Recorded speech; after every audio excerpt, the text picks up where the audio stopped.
right, my friends, my loves, my witchlings, namaste, and welcome back to Die the Yoga Witch podcast. I'm your host, Die, your favorite yoga witch, and I am so incredibly happy you are here. I want to give a big thank out and shout you. I'm going to go a thank out and shout you. I'm going to give a big shout out and thank you to my Patreon supporters. You are the ones who fuel this podcast magic. If you are interested in joining the Coven at Patreon, head on over to patreon.com/yogawithdylin to sign up. We have multiple different tier levels. Ooh. All right. Make sure I'm not going to run over a puppy. Scoot over just a hair. There we go. All right. So, yes, I'm not drinking coffee. I am sucking on soda pop today. Oops. All right, my friends. This week, as we move through the third week of May, our focus is on building bridges, not walls. We will explore how to create meaningful connections with people from diverse backgrounds and why it's so vital, especially in these times. Oh, wow. This is going to be a fun conversation. Our world is a beautiful tapestry of diverse cultures, beliefs, and experiences. Connecting across these differences enriches our lives in countless ways. We're going to discuss the challenges and rewards of building these bridges and why it is so crucial for fostering understanding and peace. Empathy is the foundation upon which bridges are built. It's the ability to truly step into another person's shoes and see the world from their perspective. It is not, contrary to the beliefs of certain wannabe politicians, a weakness.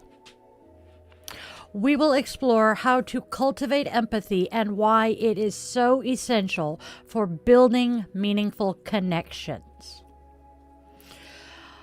Oh, empathy. I forgot to write my notes here. So, empathy is, as I said, the ability to put yourself into someone else's shoes. Without this ability, you're barely human, I guess.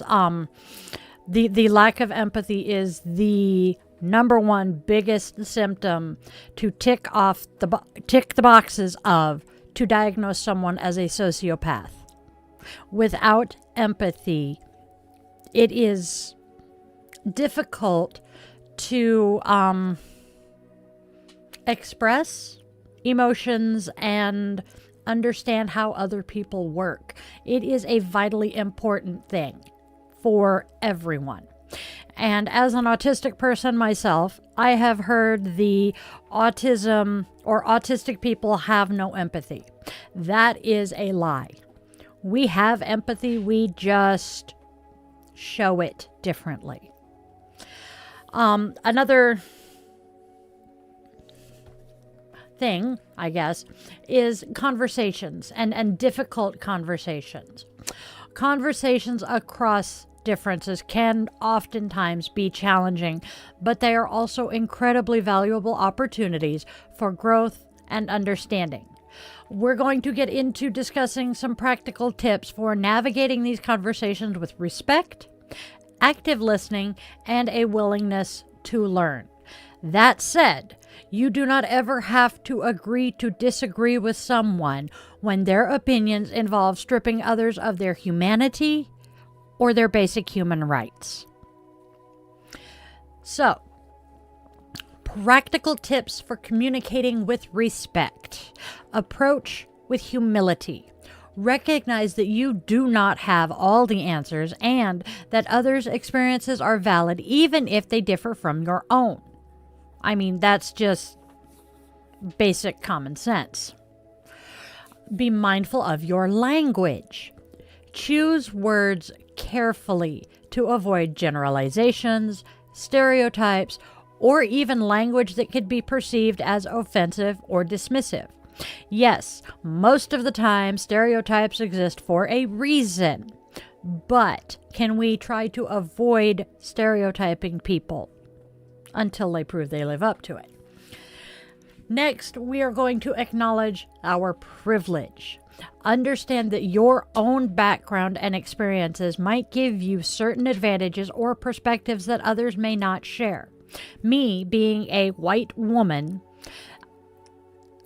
I am going to have a completely different experience in my country here in the United States as a black man would.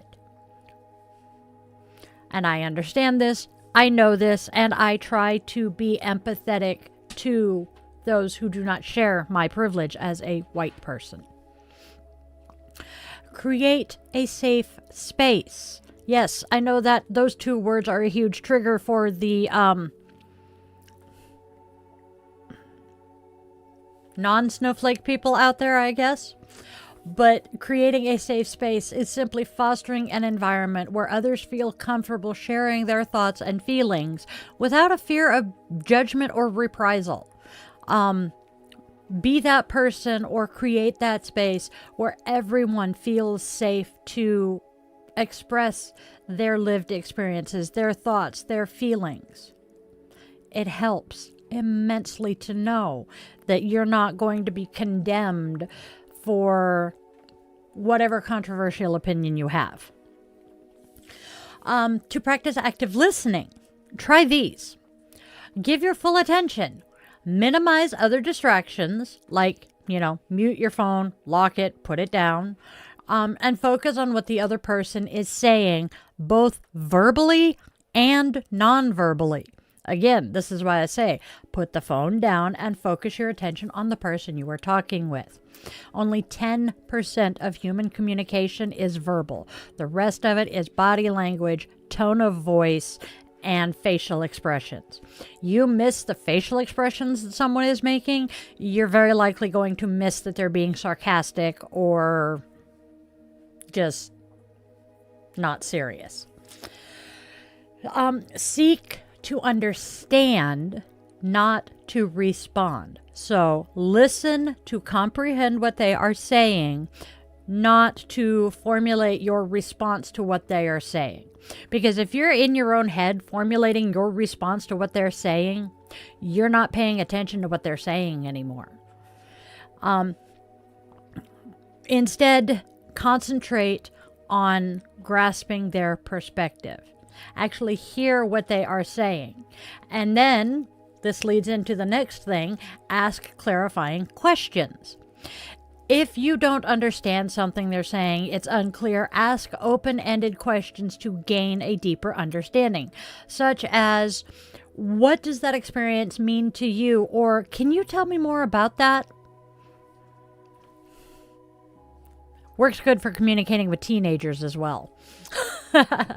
Then, reflect back what you hear. Paraphrase or summarize what the other person has said to make sure that you have understood it correctly and to show that you're engaged. So, for example, try saying, so if I'm hearing you right, you're saying blah, blah, blah. I have to do this to my husband on a regular basis because we are both neurodivergent. I am ADHD AF, and I will think I have said one thing and I have actually said something completely different.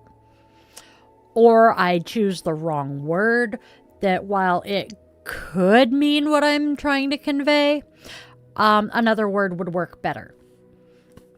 So, if you do not fully understand what someone is saying, or if they have said something horrifically offensive, clarify before you blow up. Pay attention to emotions. Notice the underlying feelings behind what they are saying and acknowledge them appropriately. I mean, it's not super difficult to be empathetic in that respect. It's actually pretty simple, honestly. And then, to show that you are willing to learn from what they are saying to you, be open to those different perspectives. Recognize that there can be multiple valid ways of seeing the world. I mean, I like chocolate. I like dark chocolate. One of my kids hates it. I like white chocolate. Another one dislikes it. All three of the kids like milk chocolate, and it's not my favorite. Are any of us more correct than the others in what we like. No, we just have our preferences. That is different perspectives. Suspend your judgment. Try to approach the conversation without preconceived biases or notions. You think you know something, and someone who has actually lived the experience is telling you what it's like. Do not tell them, no, you're wrong because I think it's this way. Are you in my head? Did you live my life? Have you walked in my shoes through this experience? No?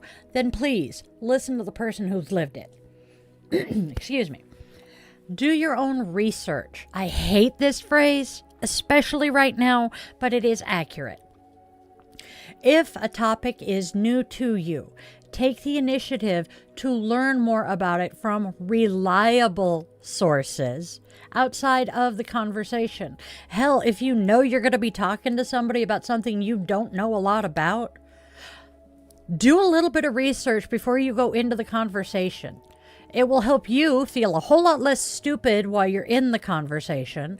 It will very likely prevent you from blowing smoke and pretending you know more than you do because you don't like feeling stupid. And, well, you're going to learn something. I see no fails here. Acknowledge when you don't know. And this is me all the time because I may be smart and I may know a lot, but I do not know everything. It is perfectly okay to say, I do not know much about that, but I am more than willing to learn. Even better, if it's something that someone you care about is passionate about and you don't know much about it, talk to them. Say, hey, this is something that means something to you. I want to learn about it. Teach me. It's kind of fun. And it gives you a reason to spend time with people you care about. Be prepared to be challenged. Understand that engaging in these conversations may lead you to re-examine your own beliefs and assumptions. This sounds racist as hell, but for a lot of people, it would be something like, oh, black people like grape Kool-Aid and watermelon. You're assuming this. So when you spend time with a black person and they don't eat grape Kool-Aid and watermelon, you're like, you're weird. But they're not, because, people like different things, and you are challenging your assumptions about that person. See, stereotypes. Recognize also that growth takes time. Learning and understanding are ongoing processes, so be patient with yourself and with other people. Let's see, dancing. You want to learn a line dance. Are you going to go into it and have it mastered in like 30 seconds? No, it's going to take you a little bit. Geometry. Oh God, that was a bad choice one day. Geometry. Are you going to become an expert in geometry in one 45-minute class period? Or is it going to take you a while? I can keep coming up with lots of examples of things that it takes a while to master, but I think y'all get the point. Now, me, I am typically good at active listening and generally willing to learn. I do, however, struggle with communicating respectfully if the person I am communicating with is not being respectful. This particular thing tends to tie into my short fuse for my temper. I get so angry far too easily than I like to admit, and I do not tolerate disrespect easily. I have learned, however, talking to people that I have differing views from, if I can start in a place where we agree, I can often show them how the things that we agree on connect with those that we do not. Sometimes I'm able to get them to see the connection, sometimes I'm not. The thing is, though, to make that attempt. Start by finding common ground. Okay, I'm going to check in on the chat real quick here in a second, but I'm going to take a sip. You are all too accurate, Alyssa. Sometimes those bridges do need to be burned. We ride at dawn. Okay, sorry. um, if you're enjoying what we're talking about tonight, why don't you go ahead and do the like, share, and subscribe thing. Hit the bell so you're notified when I post and go live, because I do this every day at 1:30 in the afternoon. And then, if you're interested in access to my Discord server where my yoga classes are shared, the full moon rituals, all of that good happy horse manure, hop over to patreon.com/yoga-with-Dai-Lin. We have lots of fun over there. All right. Let us move on to the witchy aspect of this. Inclusivity and diversity in magic. Ooh, this is going to be interesting. Within our magical communities, inclusivity and diversity are essential. Different perspectives and experiences enrich our understanding of the craft and create a more powerful and vibrant magical family. We're going to discuss how to create welcoming and inclusive spaces for all. And apparently, Dai is talking with a borrowed tongue today, so please bear with me. I'm going to be tripping over it. All right. Creating welcoming and inclusive spaces within the magical community requires intentional effort and a commitment to understanding and respecting diverse experiences. As someone who has walked a magical path for 3 decades and embraced the diverse world of yoga, I believe the following are essential. Embrace diversity in practice and belief. Recognize the multiplicity of paths. Recognize that witchcraft and magic encompass a vast array of traditions, pantheons, practices, and beliefs. Avoid imposing a singular, quote, correct way of engaging with the craft. My own journey has shown me the beauty in drawing wisdom from different sources. I started out walking a Wiccan path, and then as I grew and evolved as a witch, my path became far more eclectic, and I started weaving my own Celtic heritage in. And then when my husband and I got together, I had already started in weaving in some of the native practices from my ex-husband, and I simply continued to add my current husband's native practices as well. Can we say Dai has a type? Anyway, there is no one right way to do magic. Respect individual gnosis. Value personal experiences and insights as valid forms of knowledge. I mean, come on. What resonates deeply for one person may not for another, and that is 100% perfectly acceptable. My yoga practice has taught me the importance of honoring each individual's unique experience of their body and spirit. Be open to different interpretations. Understand that symbols, deities, and concepts can hold different meanings for different people based on their cultural background, personal history, and spiritual journey. I have many friends who are disciples of Hecate, and I cannot tell you how different each one of them is from the others, but they all honor her and worship her in their own manner. Are any of them more loyal or a better disciple because of how they're practicing? Hells no. It's just different. Foster inclusive language and communication. This is huge.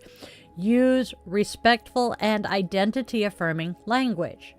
Be mindful of the language you use regarding gender, sexuality, race, ethnicity, disability, and other aspects of identity. And always, always prioritize the terms an individual uses for themselves. This is hugely important. Take the LGBTQ community. Some of us, the word queer, we love it, we use it, we embrace it. For others, because of the fact it has historically been a cultural slur, they avoid using it. Some of us like the word homo in regards to ourselves. Others will probably punch you in the face. Does it mean that one is more respectful than the other? Not necessarily. That honestly depends on the person's own opinion and how they refer to themselves. This goes for non-binary individuals, gender fluid, and trans individuals as well. When someone tells you what to call them, please listen to that. It's simple. Then we want to avoid assumptions. Ooh, gee, this kind of ties into the same topic.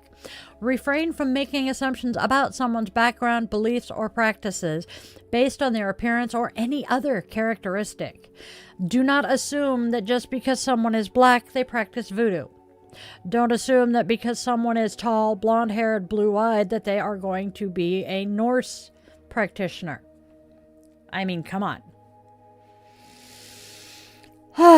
And, beliefs. There we go. One more thing.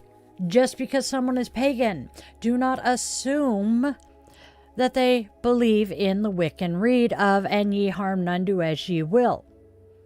Some of us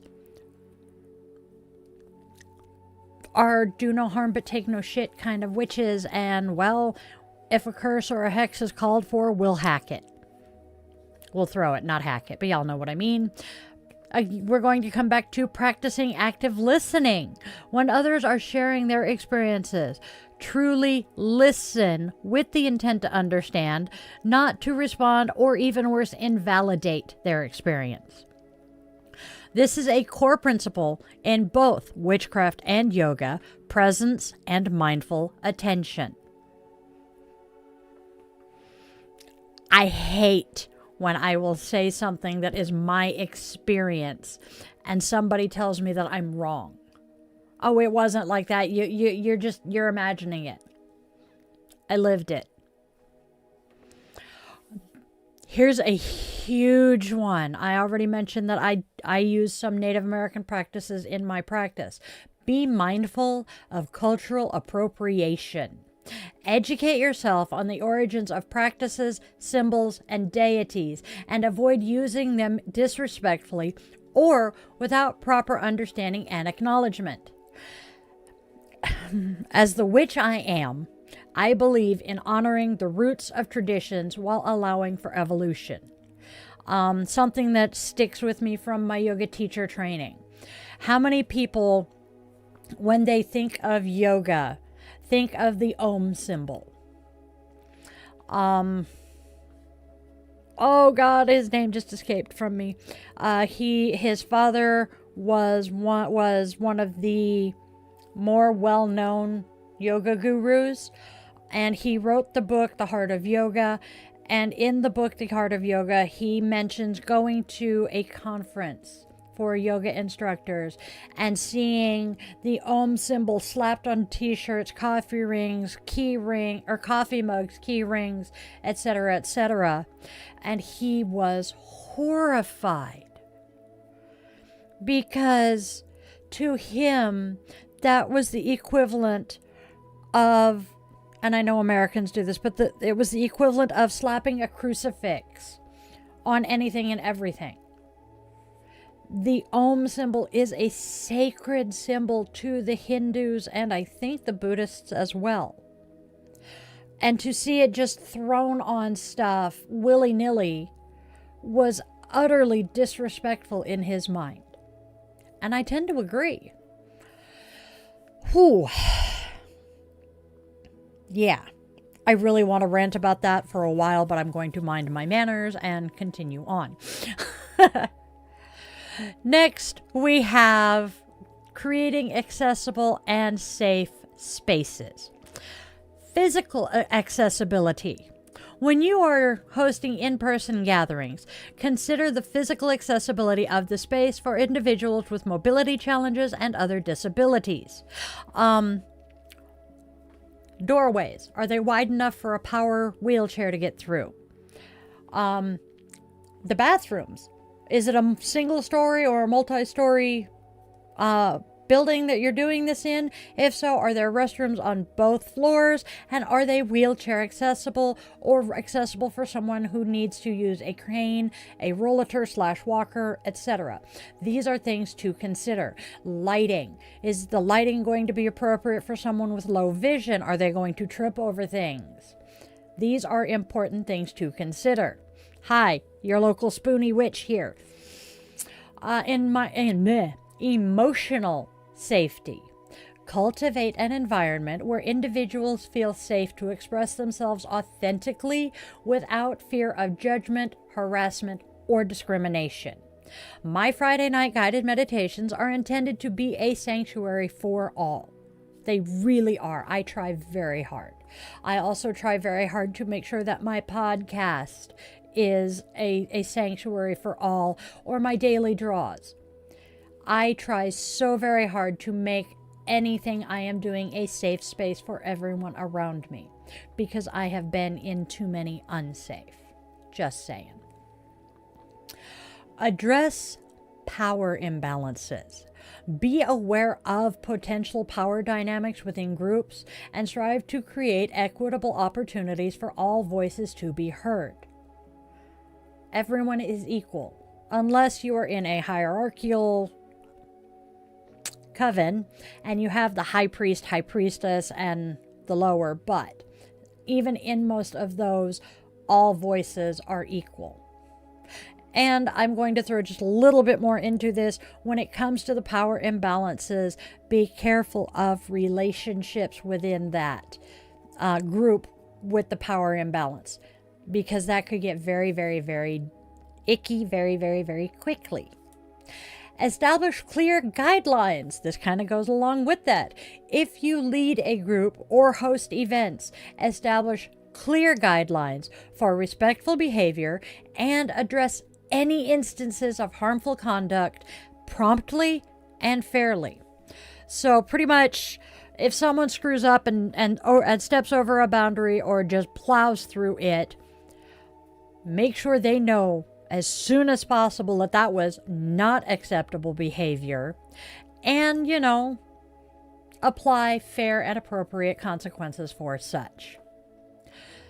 Then we want to promote education and understanding. Offer diverse perspectives.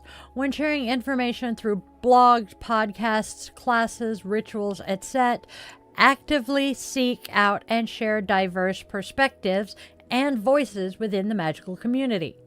My podcast here and my blog aim to explore various facets of witchcraft and yoga. I have family and friends who are native who are sharing some of their perspectives and some of their rituals and ideas. I have a very dear friend who is from India, grew up in Mumbai, lived the yogi lifestyle. I am talking to him about the whitewashing and cultural appropriation of yoga here in the West. These are the types of diverse perspectives we need. Do not center cis-het white experience. Encourage learning. Foster a culture of continuous learning and encourage community members to educate themselves on issues of diversity, equity, and inclusion. Because trust me, those three words are not bad words, no matter what the current United States administration wants you to think. Challenge exclusionary beliefs. Gently, but firmly, challenge exclusionary beliefs or stereotypes when they arise, offering alternative perspectives and promoting empathy. The female-male dichotomy binary is something that comes to mind here. Challenge someone who thinks, well, you can't do that because you're a woman, or he can't do that particular thing because he's a man, or things like that. Does it genuinely matter? I don't think so. Because most of the time, well, the gods may manifest on Earth with a gender, but trust me, most of them are genderless. leading by example. Reflect on your own biases. Engage in ongoing self-reflection to identify and address your own unconscious biases. This is where a journaling habit is very, very useful because you can write out what you think, what you feel, what you believe, excuse me, and sometimes seeing this, oh, I can't believe this one. Seeing something like, well, I don't think black people should be allowed to do this because, well, it's just not right. Why? Why is it not right? Challenge yourself. I don't think a woman can be as good a leader as a man can because, you know, they're hormonal and whatever. I've heard that one so many times.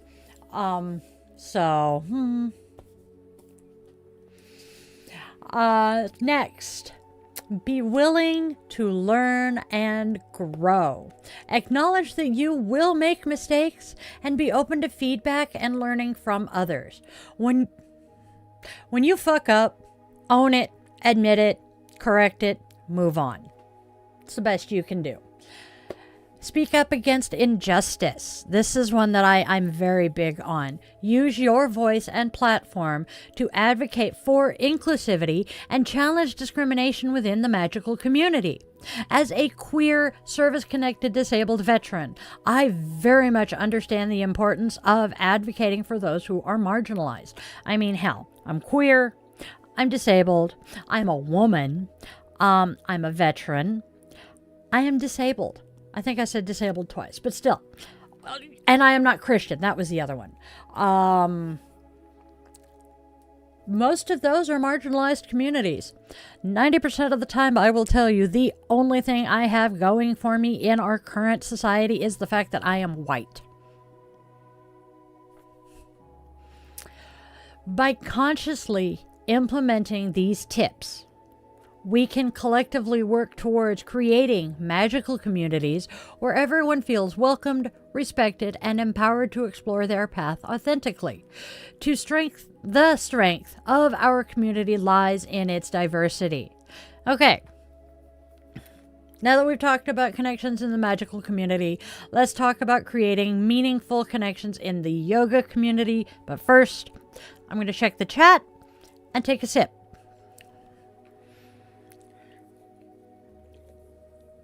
Steve, I hope you're still here because I very much agree with you. Regardless of race, creed, color, gender, people are still people. At the end of the day, we all bleed red. I mean, for those of you who are listening to this, Steve R. has commented, regardless of race, creed, or gender, people are just people at the end of the day. And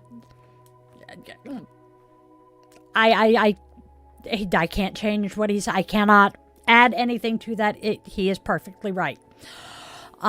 Yes, a code of ethics is also important. A lot of times,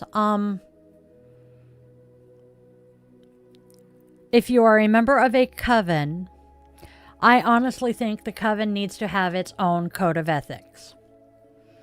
I have a professional organization that I belong to that has a code of ethics that I'm very, very happy about. Yes, Lady Alyssa, I love you, girl. Says, I have one rule in my house, kindness. Be kind. That was the basic rule in my house when my kids were growing up. We had two rules, basically. Be kind, be respectful. Other than that, I'm glad you are still with us, Steve. This is another subject that is pretty near and dear to my heart. Okay, so let us move on to discussing meaningful connections in the yoga community. Creating meaningful connections with people from diverse backgrounds in the yoga community is also truly essential, especially in our current times where division can feel so pervasive. As a yoga instructor with a diverse background myself, I have found that the practice of yoga at its heart is about unity. Yuj, to yoke. That is where the word yoga comes from. Extending that yoking beyond the mat to embrace the diversity of our community enriches the practice for everyone involved. Okay, so some ways to cultivate these meaningful connections. Start by cultivating curiosity and openness. Approach with genuine curiosity. Use that child mind. Instead of making assumptions, be genuinely interested in learning about others' experiences, perspectives, and backgrounds. Ask open-ended questions and truly listen to the responses. Recognize your shared humanity. While our backgrounds may differ and probably will differ, we all share the fundamental human experiences of joy, sorrow, struggle, and growth. Look for common grounds in these shared experiences. Then, step outside your comfort zone. Attend classes or workshops that attract a diverse group of practitioners. Initiate conversations with people you might not normally interact with. Or, along the same lines as stepping outside your comfort zone, instead of attending something that would attract a diverse group, just pick a workshop or a thing that is not the type you would normally do. Such as if you're normally an Ashtanga yoga type of person, try going to a yin yoga. It's a thought. Fostering inclusive communication. We're back to this one again. Practice mindful language. Be aware of the language you use and how it might be perceived by others. Avoid jargon, slang, or cultural references that might very well exclude some individuals.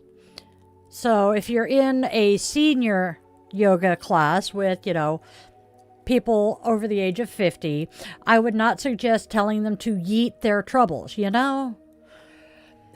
Share your own story authentically. When appropriate, share aspects of your own background and journey. This can create a sense of vulnerability and encourage others to do the same. And it will also help others who are listening to you who have had similar experiences feel not alone in that experience. Listen actively and empathetically. Pay attention not just to the words being spoken, but also to the underlying emotions and intentions. Validate other people's feelings and experiences. Validation is something that we are all looking for so much. And it is so hurtful when your emotions and experiences are horribly invalidated. It is so frustrating. We want to create inclusive spaces and practices. We're going to start by offering diverse class styles and levels. This is aimed at our teachers out there. Cater to a wide range of abilities, experiences, and preferences. This can make yoga far more accessible to individuals from various backgrounds and physical conditions. My own weekly class, my classes, aim to offer mods and variations to suit different needs. I will encourage you to use a strap if you need to, have a block if you need to, or if you need to completely rearrange how the class is by doing chair yoga, more power to you. I will help you figure it out. Incorporate diverse teachings and philosophies. Draw inspiration from a variety of yoga traditions and philosophical perspectives. Acknowledge the cultural roots of yoga with respect and explore how its teachings resonate across different cultures. My first thought here is ahimsa. Ahimsa is the first of the yamas, which are the first of the 8 limbs of yoga from Patanjali. Ahimsa means non-harming. So we take ahimsa, non-harming, the Wiccan read, and ye harm none, do as ye will. The golden rule from Christianity, do unto others as you would have done unto you, which typically translates to don't be a jackass and hurt people. This is a common theme amongst various different traditions and philosophies. There we go. Brain is working again. Then create opportunities for connection beyond the mat. Organize community events, workshops, or gatherings that allow practitioners to connect on a personal level in a relaxed and informal setting. The studio that I did my yoga teacher training at, the owner does a book club. Most of the books are yoga related or the philosophy that she teaches related. And she does this about every 2 months. And it's free for the community. It's a potluck. You read the book. You bring some food to the studio. We gather. We talk about the book. We enjoy each other's company. We make friends. That is one really good example. Now, why is this so vital? This creating community, building bridges, not walls. Why is that so vital right now? Well, we need to break down barriers. Connecting with people from diverse backgrounds helps to break down the stereotypes, challenge those prejudices, and foster understanding across differences. We need to expand our perspectives. Interacting with individuals who have different life experiences broadens our understanding of the world and enriches our personal growth. It helps build a stronger community. An inclusive yoga community or an inclusive witchcraft community is a more resilient and supportive community. When everyone feels welcomed and valued, the collective energy and sense of belonging are amplified. Isn't that what we all want? We all want to feel like we belong. It promotes social harmony. In a world so often marked by division, the yoga community can serve as a microcosm of unity and understanding, demonstrating how people from different walks of life can come together in harmony. And the same thing goes for the witchcraft and magical communities. Just as my witchcraft practice honors the interconnectedness of all things, the practice of yoga thrives when it embraces the diversity of its practitioners. By consciously creating space for meaningful connections, we not only enrich our individual journeys, but we also contribute to a more compassionate and unified world. Now, I have had the topic for this week of building bridges, not walls, set up for months. But I cannot help but see the irony in it being this week's topic and our new Pope. Oh God, I just lost his name. But our new Pope saying those exact words in one of his, thank you, Pope Leo. Thank you, man behind the curtain, feeding me that one. But Pope Leo said those exact words in one of his first addresses as Pope. So this is a very pertinent message at this time. Okay, now I want to hear from you guys. What experiences do you have with building bridges across differences? What challenges have you faced, and what have you learned? What have you guys done and tried here? Because I know what I have.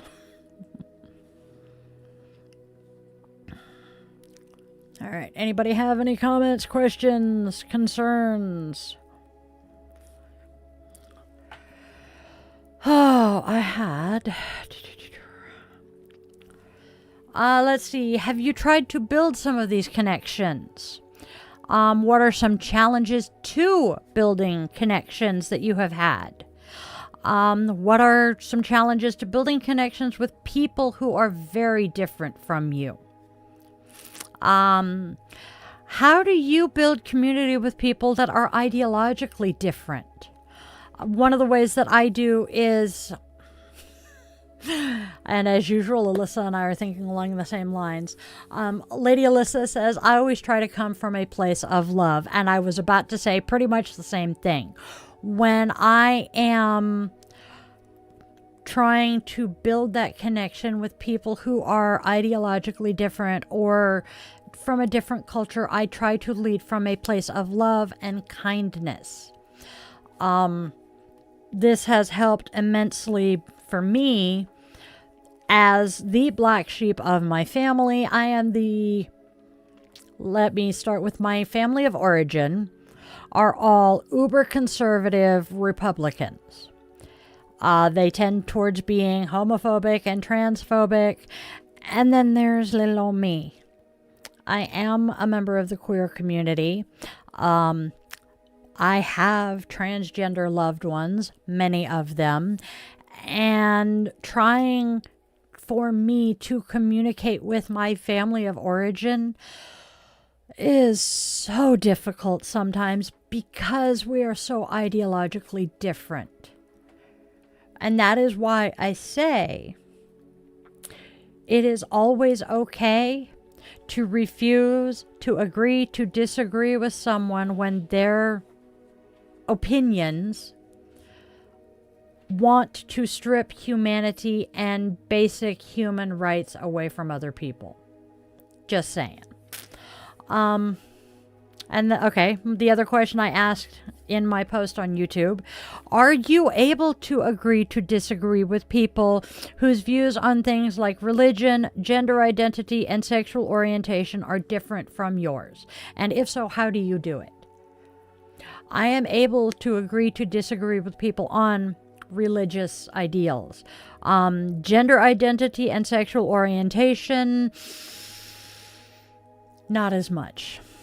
Because I am not one who believes that those are choices. I believe you are born that way and you cannot change it. So, the whole, and Alyssa, I love the fact that you are saying this, leading with love, being loving even when you are heartbroken or angry or just crushed by whatever is going on out there. It's so difficult, but it is so necessary. Because if we lead from a place of love, we are less likely to be deliberately antagonistic or deliberately brain fog. We don't want to be antagonistic. We don't want to be deliberately cruel or rude or any of those things, because we're genuinely trying to be kind, but we still sometimes fail. All right, my loves. I don't see a whole lot of conversation here, but that's okay. And hey, look. We've only been here for 55 minutes instead of 2 hours this time. Go die. That is a reference to last week's podcast. Please go check it out. It was great. We still haven't finished it. All right, my loves. We are going to wrap this up, and I am going to say thank you very much, Witchlings, for joining me on this journey of connection. Remember, building bridges is an act of love, an act of magic, and an act of creating a much better world. Okay? Okay. Don't forget to connect with me on social media. I am Die the Yoga Witch pretty much everywhere. And if you're feeling the call to support the podcast and join our coven, hop on over to patreon.com/yogawithdylin. Until next week, I love you guys. Go out there and have a fantabulous, magical, wonderful day. Tell your loved ones you love them because you do not know how long you're going to have with them. Spread love, spread joy, spread kindness. And remember, you are loved, you are wanted, you are needed, and you do genuinely have a purpose in this life. Okay? Okay. I love you guys, and I'll see you next week, or come back tomorrow at 1:30 in the afternoon for Daily Draw. See y'all.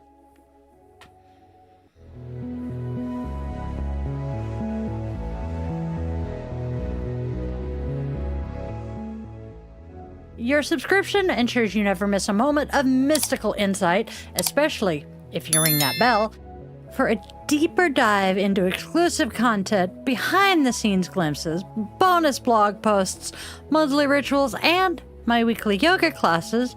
Consider popping over to Patreon and joining the Coven there. If you're feeling particularly generous, a virtual coffee is always appreciated. This Gen X witch, raised on 80s vibes, thrives on caffeine and a dash of well-placed sarcasm. Are you seeking personalized guidance? Well, in that case, visit yogawithdyliden.com to schedule a one-on-one yoga session where we can work together to restore balance and alignment to your mind, body, and spirit. I'm honored to craft meaningful rituals and services for all life's milestones. House blessings, cleansings, spiritual life coaching, and personalized tarot and pendulum readings are also available. Check out those offerings at dietheyogawitch.com.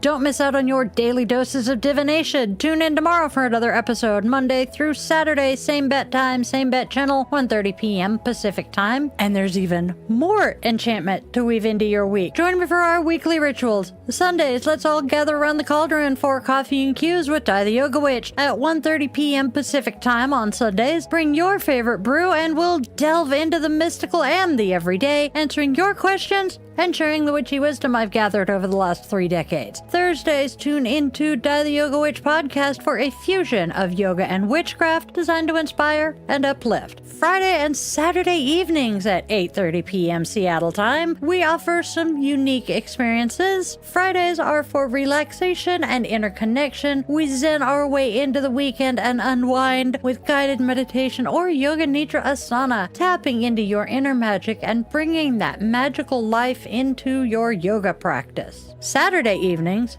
brace yourself for Bitch and Witch Angry Veteran Rants. I will be tackling current events that spark my passionate opinions, offering perspectives and suggestions for positive change.